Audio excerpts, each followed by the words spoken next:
Bismillahirrahmanirrahim. Assalamualaikum warahmatullahi wabarakatuh. Saat ini kita sudah berada di penghujung Ramadan. Di 10 hari terakhirnya, terdapat satu malam yang disebutkan memiliki kemuliaan lebih dari 1000 bulan. Malam itu adalah malam Lailatul Qadar. Selain lebih baik dari 1000 bulan, masih ada banyak keistimewaan lainnya dari Lailatul Qadar. Mulai dari diampuninya dosa hingga pahala berlipat ganda yang diberikan oleh Allah Subhanahu wa taala bagi hambanya yang khusus yang mendapatkan Lailatul Qadar. Untuk itu, kaum muslimin sangat didorong untuk mendapatkan keberkahan malam yang satu ini. Lantas, bagaimanakah cara agar kita mendapatkan Lailatul Qadar ini? Maka di video kali ini akan kami rangkum beberapa cara agar kita mendapatkan Lailatul Qadar. Inilah 7 amalan yang kita lakukan agar kita mendapatkan Lailatul Qadar. Agar bisa mendapatkan malam Lailatul Qadar, sudah barang tentu kita sudah melakukan berbagai amalan ibadah untuk menghidupkan malam tersebut. Kami rujuk dari laman Rumah Syekh Al-Manhaj dan buku Bunga Rampai Bincang Syariah oleh Hafiz yang dikeluarkan pada tahun 2022. Berikut ini beberapa amalan-amalan yang dapat dikerjakan agar kita mendapatkan malam Lailatul Qadar. Nomor 1, memperbanyak salat sunnah. Menghidupkan Lailatul Qadar dapat dengan berbagai cara. Namun, di antara semua amalan yang ada, salat merupakan yang paling utama. Hal tersebut sebagaimana tercantum dalam sebuah hadis yang diriwayatkan oleh Imam Bukhari nomor hadis 1901. Rasulullah SAW pernah bersabda, barang siapa melaksanakan sholat pada malam Lailatul Qadar karena iman dan mengharapkan pahala dari Allah Subhanahu wa taala, maka dosa-dosanya yang telah lalu akan diampuni. Dari hadis di atas tidak disebut spesifik jenis salat yang dilakukan. Dalam hal ini, kita dapat mengerjakan sekaligus memperbanyak salat sunnah yang biasanya diamalkan pada malam hari seperti salat tahajud, salat tarawih, dan juga sholat witir. Nomor 2, ikut sholat isya dan juga subuh secara berjamaah. Jangan meremehkan ibadah sholat isya dan subuh berjamaah, terlebih ketika malam Lailatul Qadar.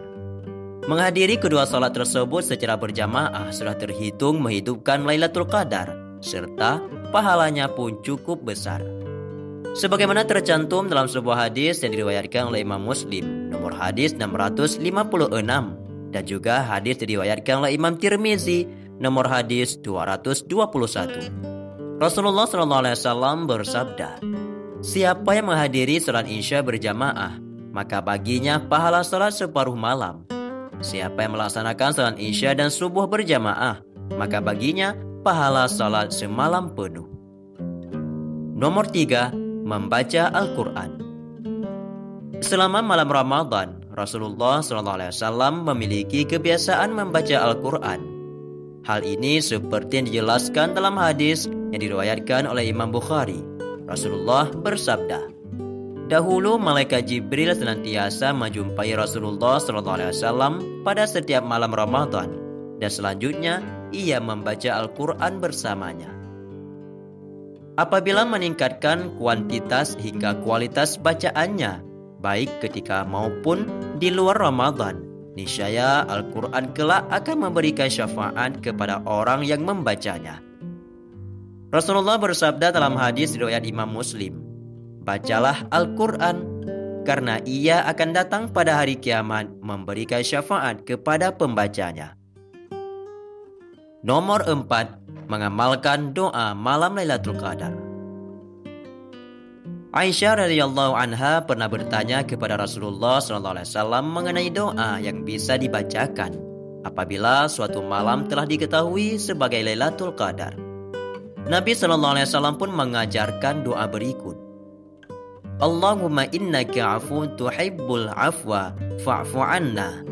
Ya Allah, Engkau maha memberi maaf dan Engkau suka memberikan maaf. Karenanya, maafkanlah aku. Hadis riwayat Ibnu Majah nomor hadis 3850. Nomor 5, memperbanyak berzikir dan istighfar kepada Allah Subhanahu wa taala. Seperti yang disebutkan di bagian awal, malam Lailatul Qadar juga menjadi kesempatan bagi kita untuk memohon ampunan dari Allah Subhanahu wa taala. Manusia terbaik seperti Rasulullah saja bahkan beristighfar kepada Allah 100 kali dalam sehari. Konon apalagi kita yang orang biasa. Rasulullah SAW pun bersabda dalam sebuah hadis yang diriwayatkan oleh Imam Muslim, nomor hadis 2702. Ketika hatiku malas, aku beristighfar pada Allah dalam sehari sebanyak 100 kali. Dengan memperbanyak istighfar, niscaya bukan hanya ampunan Allah saja yang didapatkan, tetapi juga meliputi diangkatnya musibah hingga dilimpahkan rezeki oleh Allah Subhanahu wa taala.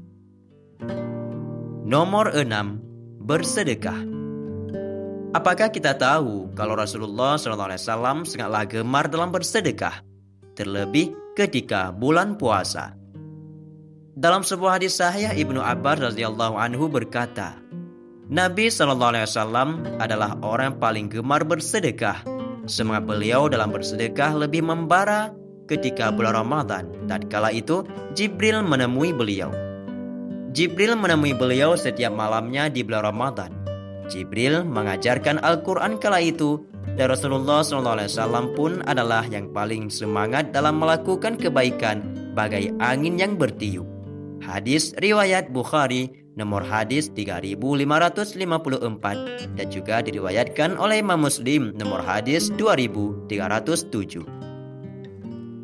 Nomor 7. Mengajak anggota keluarga untuk ikut menghidupkan malam Lailatul Qadar.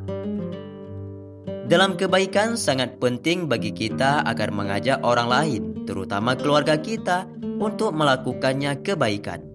Hal ini juga dipraktikkan oleh Nabi ketika memasuki penghujung Ramadan.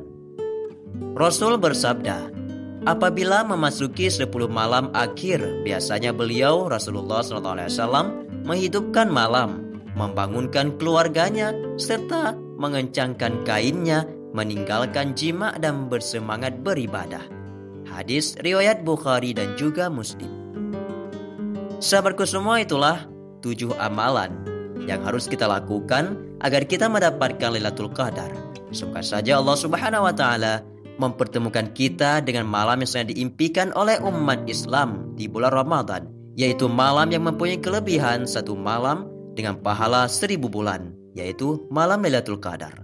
Amin ya rabbal alamin. Wallahu a'lam bishawab. Assalamualaikum warahmatullahi wabarakatuh.